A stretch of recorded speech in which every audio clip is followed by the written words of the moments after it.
नमस्कार दोस्तों, स्वागत है आपका अपने यूट्यूब चैनल द वैदिक कॉलेज में। और आज हम लोग पढ़ने वाले हैं लुसेंट केमिस्ट्री इन इंग्लिश। और पिछले टॉपिक में हमने कवर किया था एसिड के बारे में। आज हम लोग पढ़ेंगे बेसिस के बारे में। ठीक, तो बेस होता क्या है, बेस किसको बोलते हैं हम? बेस नॉर्मली बिटर होता है टेस्ट में। ठीक, ये लिटमस पेपर को, रेड लिटमस पेपर को ब्लू में टर्न करता है। एसिड क्या करता था? ब्लू लिटमस पेपर को रेड में टर्न करता था। तो कंफ्यूजन नहीं रखना है, ठीक है। एसिड ब्लू लिटमस पेपर को रेड में और बेस रेड लिटमस पेपर को ब्लू में टर्न करता है। ठीक, ये हाइड्रोक्साइल आयन देता है एक्वस सॉल्यूशन में। वो क्या देता था? एसिड क्या देता है? हाइड्रोजन आयन देता है एक्वस सॉल्यूशन में। बेस एक्सेप्ट्स प्रोटॉन और एसिड गिव्स प्रोटॉन, है ना। ये देखिए यहाँ पर डेफिनेशन में है, को याद करा दूं। गिव्स हाइड्रोजन आयन, ठीक है। डोनेट्स प्रोटॉन, और यहाँ ये क्या करता है? Accept proton. मतलब जो भी एसिड का है वो उसका उल्टा। आपको कोई भी एक याद कर लो तो वो अपने आप आपका क्लियर हो जाएगा दूसरा वाला, ठीक है। तो कहाँ पे है? ये रहा आपका डेफिनेशन, है ना। एक्सेप्ट्स प्रोटॉन, वो गिव्स प्रोटॉन है। ये डोनेट्स इलेक्ट्रॉन, वो एक्सेप्ट्स इलेक्ट्रॉन है एसिड। ठीक, तो इस तरीके से ये 4-5 डिफरेंसेस है एसिड और बेस के बीच में। इंडिकेटर क्या है? रेड लिटमस पेपर को ब्लू में टर्न करेगा। मिथाइल ऑरेंज को ऑरेंज से येलो में करता है, वो ऑरेंज से पिंक में करता था। ये फिनाफ्थलीन को कलरलेस से पिंक में चेंज कर लेगा। वहाँ का वो कलरलेस का कलरलेस ही रह जाता है एसिड के केस में। ठीक, मेटल्स के ऑक्साइड और हाइड्रोक्साइड बेस होते हैं, ये याद रखना है आपको। अल्कलीज जो है वो सारी की सारी बेसिस होती हैं। ठीक, अल्कली कौन है? सोडियम पोटेशियम सोडियम पोटेशियम वगैरह का जो ग्रुप है वो है। ठीक, तो एक इससे लाइन बनती है कि all alkalis are bases but all bases are not alkalis. Obvious बात है ना, अल्कलीज तो सारे बेस हैं, लेकिन ऐसा थोड़ी है बेसिस जितने भी होंगे वो अल्कली भी होंगे। ठीक है। अच्छा, एसिड की तरह बेसिस भी स्ट्रेंथ दो टाइप के होते हैं, स्ट्रॉन्ग बेसिस और वीक बेसिस। स्ट्रॉन्ग बेसिस का आप एग्जांपल देख लो, NaOH KOH। और वीक बेसिस का NH4OH FeOH3 है। ठीक, ऐसा कोई क्वेश्चन आएगा नहीं, बस फॉर रेफरेंस आप याद रख लो। ठीक, एसिडिटी ऑफ अ बेस, वहाँ बेसिसिटी ऑफ एसिड हमने देखा था, यहाँ एसिडिटी ऑफ बेस हम देख रहे हैं। क्या? Number of removable hydroxyl ion from base. वहाँ क्या था? Number of removable hydrogen ion from acid था, और यहाँ पे रिमूवेबल हाइड्रोक्साइल आयन है। ठीक, अब यहाँ NaOH में देखो कितने हाइड्रोक्साइल आयन निकल सकते हैं? एक। KOH में भी एक, कैल्शियम हाइड्रोक्साइड में दो, है ना। तो इस तरीके से अगर पूछता है आपको एसिडिटी ऑफ बेस निकालना तो आपको आना चाहिए। अब आता है पीएच, एक स्केल।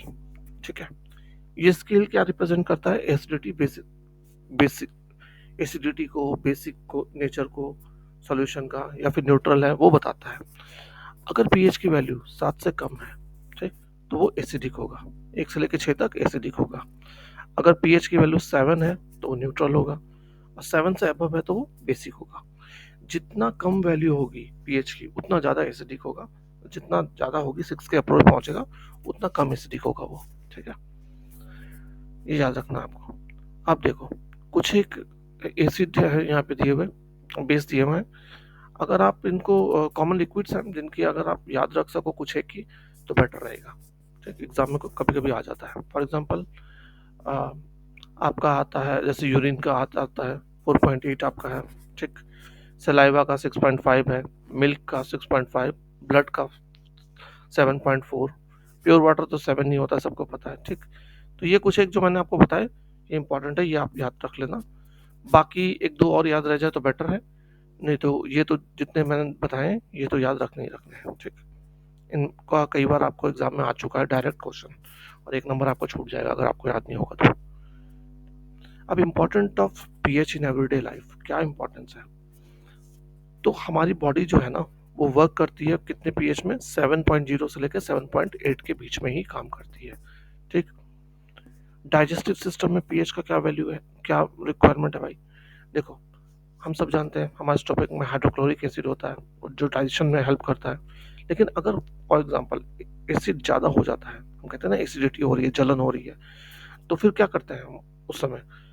एंटासिड पीते हैं। इनो इनो पिया है ना आपने या कोई भी और ली हो दवाई एसिडिटी भगाने के लिए, तो वो होती क्या है, एंटासिड होती है, जो कि मिल्क ऑफ मैग्नीशिया आप कह सकते हो। जैसे फॉर एग्जांपल है, जैसे मैंने इनो बताया, वैसे ही मिल्क ऑफ मैग्नीशिया होता है।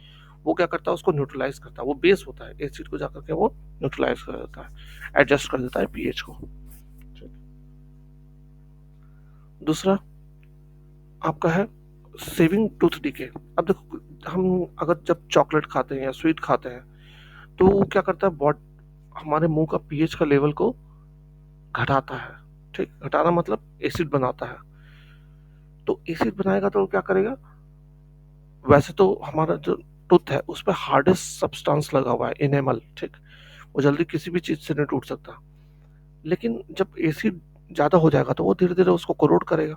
ठीक है, तो हमारे सलाइवा में पीएच होता है, अल्कलाइन होता है, जो पीएच की वैल्यू को बढ़ाने की कोशिश करता है, लेकिन वो इतना नहीं बढ़ा पाता कि न्यूट्रलाइज कर सके। तो न्यूट्रलाइज करने के लिए हम क्या करते हैं, फिर उसको टूथपेस्ट का यूज करते हैं। ठीक, जो एक्सेस हमारे माउथ में एसिड हो गया उसको न्यूट्रलाइज कर लेता है एसिड। तो ये था दोस्तों बेस के बारे में आज टॉपिक पूरा। और आगे हम लोग पढ़ेंगे बफर सॉल्यूशन वगैरह, ठीक है, अगले टॉपिक में। और कुछ एक इम्पॉर्टेंट सॉल्व्स का यूसेस भी पढ़ेंगे जो एग्जाम में आ चुके हैं। तो थैंक्स फॉर वॉचिंग। जय हिंद।